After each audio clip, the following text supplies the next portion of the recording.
Hello guys, welcome to the first episode of Slythercast. My name is Brog. And my name is Stian. Today, we will be talking about so many interesting Harry Potter things. Let's start straight away. So Stian, tell us why people should read Harry Potter or watch the movie.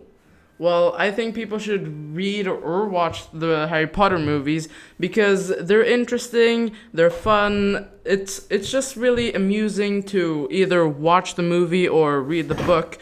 But reading the book might sometimes be better because then you get to imagine everything in your head. So it's just great. Wow, Stian, let's hope you persuaded them. Wait, now you tell us why we should read or watch Harry Potter. Well, that is an easy one for me. I am a huge Harry Potter fan. I've read all the books, seen all the movies plenty of times.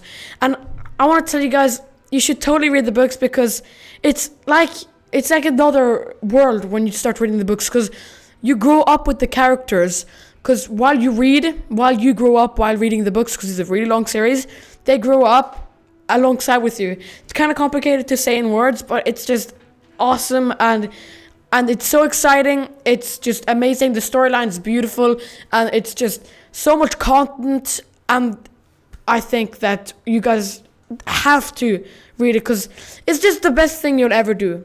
Trust me. Now I think we definitely persuaded them. If anyone who's listening to this podcast now and hasn't read the books or seen the movies, I suggest you should turn it off and start Harry Potter. There will shortly be spoilers, so watch out, spoiler alert! So Brog, let's talk about our favorites. What is your favorite movie and book? Oh, well, that's an easy one. My favorite book is probably two of them. Deathly Hallows Part 2 and also, of course, Order of Phoenix. I like those because let's start with Order of the Phoenix. It's just amazing because if you've seen the movie, they leave out so much, and it's really bad because there's so many awesome parts in the Order of the Phoenix that are only in the books, and I'm gonna come to those later and only book moments. But it's just so much more. You just get so much more than actually the movies, and also Deathly Hallows because the ending is epic. I'm not going to spoil it. The ending is the most epic thing ever. And it's so different from the movies as well. That's why I like them so much. And my favorite movie is Deathly Hallows Part 2 because I love the action scene at the end. It's just amazing where everything clashes together in a fight. I love it. But what about you, Stian? I kind of feel the same about Deathly Hallows Part 2 because I do actually really enjoy that fight scene in the end. It's just like, it just really gets my blood pumping, you know? Just really cool. It's just, I don't know how to describe this. It gives me a good feeling inside. Awesome. While we're on the topic of favorites, Stian, who's your favorite characters and why? I think my favorite character would probably be Voldemort because he seems really cool even though he's a bad guy, you know, trying to kill Harry Potter, trying to do villain stuff. But I really like the fact that he doesn't have a nose. I just find that very cool, and he looks good. I bet he gets them chicks every day. But yeah, that's probably my most number one favorite character. But what about you though, Brog? Well, I have many favorite characters. It's really hard to just pick out one. I love them all. But I must say, I also agree with Stian for Voldemort. He's just a really cool guy. He's very sexy as well. He's the sexiest man alive. And he's got such an interesting backstory, like the Half-Blood Prince book. He's just got a really interesting backstory, and it's really nice. But my top favorite characters is Snape, because for the first few movies and books, you think of him as the bad guy. Whoa, stay away from him. He's bad. Everything's gonna die if you touch him.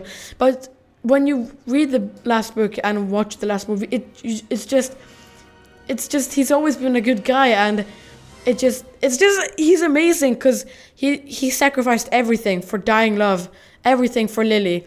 He protected Harry all because he regretted Lily dying. It's really sad. Yeah, but also Hermione, she's such a good character. She's just intellectually smart. She's good at spells, and she's just really smart. She's like the brainy of the trio, and she's awesome. But have you ever wondered why Voldemort doesn't have a nose? Well, I guess nobody knows. But No, that was not funny. That was really good. No. Well, now let's talk about some interesting facts and fan theories. So, during the Harry Potter series, there's just a lot of facts naturally, and a lot of fan theories that just pop up everywhere, because it's just such a big loved series. So I'm gonna start with just some facts, and we'll move on to fan theories in a bit. So one fact is actually that Rowling and Harry share a birthday.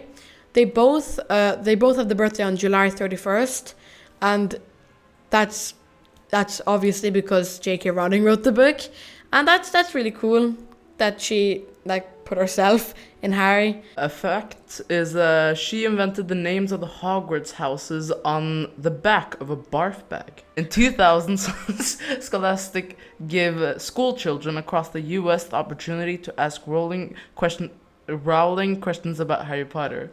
When one student asked her, "What made you think of the people's names in dormitories at Hogwarts?" Rowling responded, "I invented the names of the houses on the back of an airplane sick bag. This is true. I love inventing names, but I also collect unusual names so that I can look through my notebook and choose one that suits a new character." Yeah, so, and another interesting fact that's also related to this is that she got the whole idea of Harry Potter back in 1990 on a delayed train ride, where it was delayed, so she's just sitting on the train, just thinking about some stories to write, and then quickly in her head it popped up, young boy named Harry, wizard and doesn't know it, goes to magical school, and then she wrote that down on a tissue paper, on just a tissue paper on the train, because that's the first thing she could find, and that's how the whole story was made. And yeah, it's also really like a coincidence, because something great was made on that train, and also J.K. Rowling's parents met on the train, so 2 great things was created on the train involving her.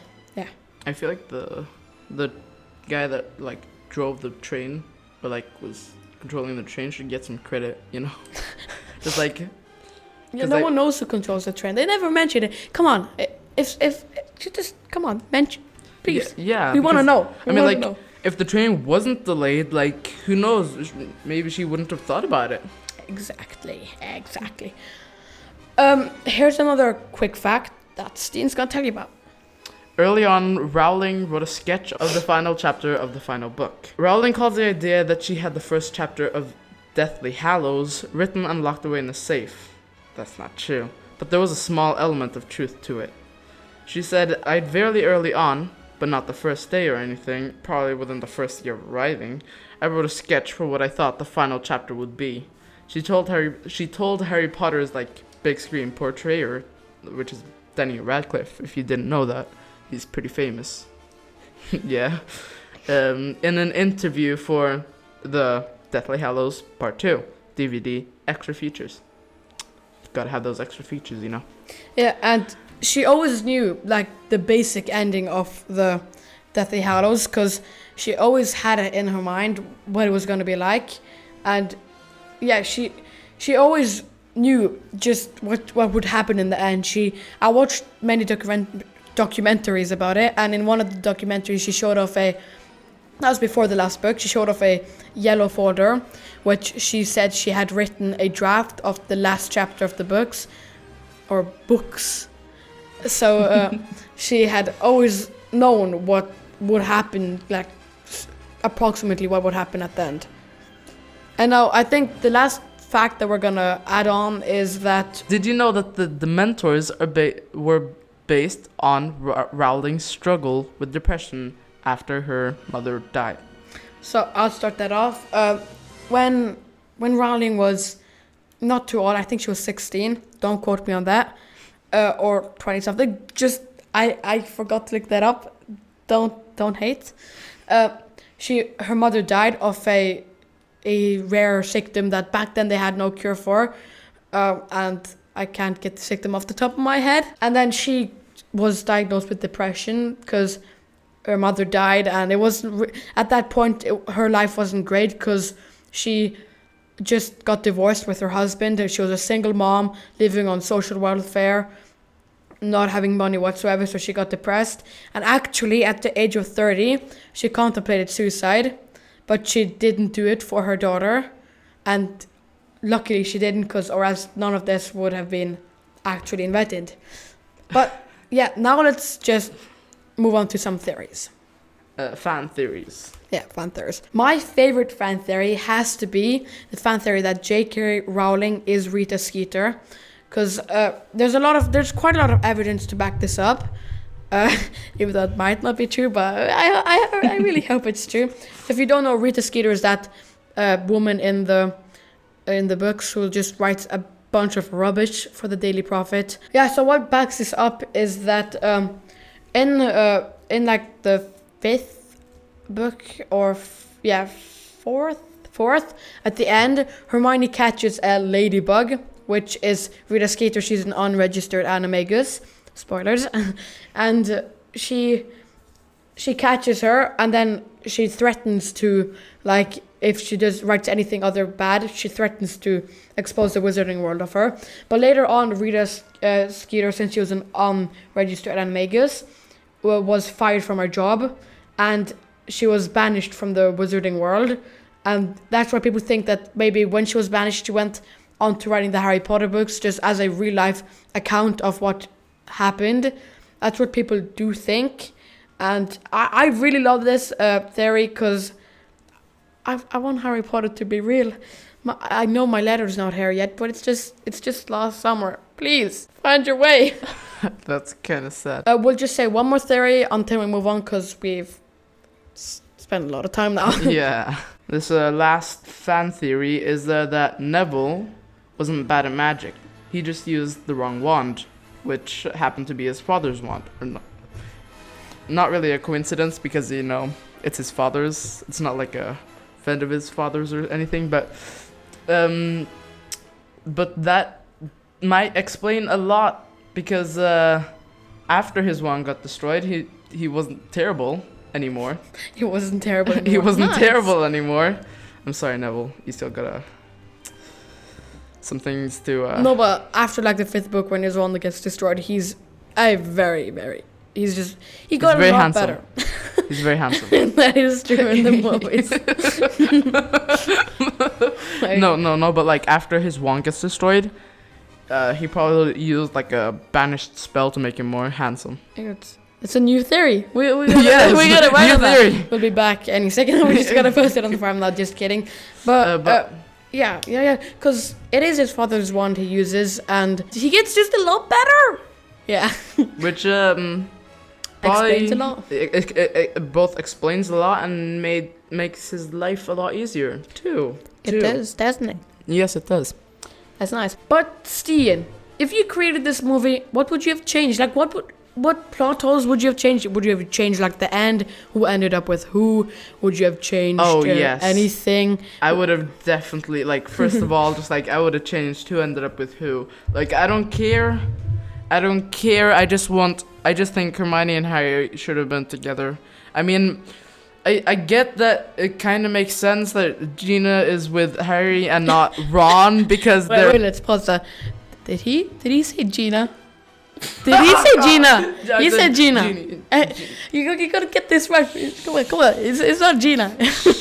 Okay, come on. Continue. Okay, no, but I really think Jenny should like have ended up Ginny! No, I said Jenny because you're like Ginny. Okay, Ginny, sorry. Come on. But I really think Ginny should have ended up with like anybody else, just not Harry Potter. I don't care if it's like her brother Ron, but just like anybody else, because I really think Hermione and Harry Potter had some sparks flying around, man. Yeah, I do think that should have happened, because Ginny and Harry, don't get me wrong, they're okay. They're cute. Yeah, they're pretty cute. They're pretty cute. But they don't fit together. They don't have any chemistry, in my opinion. Like Harry's freaking ginger. Yeah. Oh my god. They didn't exchange that much. They didn't have that much of a big relationship during the books and the movies. It's just, I feel Hermione and Harry, they had a bunch more relationship together. They went on journeys together. They did everything together, and I think it would be really, really cute if they ended up together. And poor Ron, though. Ron. I think Ron should have ended up with Lavender Brown, actually. Yeah. Why? Because, I don't know, I think they were pretty cute in the Half-Blood Prince, but they were also really clingy, to be honest. But, yeah, that's not a good idea. But Ron gets lucky, and he gets Hermione. Well, good job for Ron. Let's a round of applause for Ron. Okay. Should we just put clapping in the background? Okay, we'll just a round of applause for Ron. Beautiful. Yes. It's coming towards an end now, but I want to finish this off with something really that I think is a great topic to talk about for like real Harry Potter fans. I'm not saying you're fake if you've just seen the movies, just people who have actually read the books as well. But now I'll just talk about some only book moments, and definitely my favorite only book moment is fifth. As I said, there's a lot of only book moments in the fifth, is when they visit St. Mungo's hospital. Like, oh my god! Okay. I would have really loved to see that in a movie, like just going through the Muggle Street, entering the hospital. That would have been some cool magic. Very nice. And also, they meet Gilderoy again after he was just knocked out and memory charmed himself. They meet Mr. Lockhart again. And I think that's really funny. And also, it's really sad when they see Neville meet his parents, who are like mentally insane because Bellatrix Lestrange tortured them to insanity. Worse than death. But I think that's really emotional how, it was just really, really cute scene and very nice. And it would have been so much cooler if they had it in the movie as well, because it'd be really cool to see a visual of it and see if my picture in the head proves it. Another only book moment is, this is like not like just a moment, it's just over the whole series, is Harry and Sirius's like relationship, because in the movie it's very just like, oh hey, you're in the chimney place, hello Sirius, and hello again there, you're fighting someone, hello. But in the books it's just so much more of a relationship, so much more of like a godfather thing. They bond a lot more and they talk a lot more. It's just a lot nicer in my opinion. Cute. Yeah, it's just very nice. And then when he dies, he gets very sad. Harry Potter doesn't like it, does he? This has been very fun, but it is time to leave now. Hope you guys have enjoyed this episode of Slythercast. We surely enjoyed making it. Goodbye, everybody. And if you want to see more episodes, then if you're on YouTube, leave a like. It's nice. And we might record some more. And then I have a lot more fan theories on my mind. The one that we just created. Yes. So, goodbye, everybody. And remember, stay Slytherin!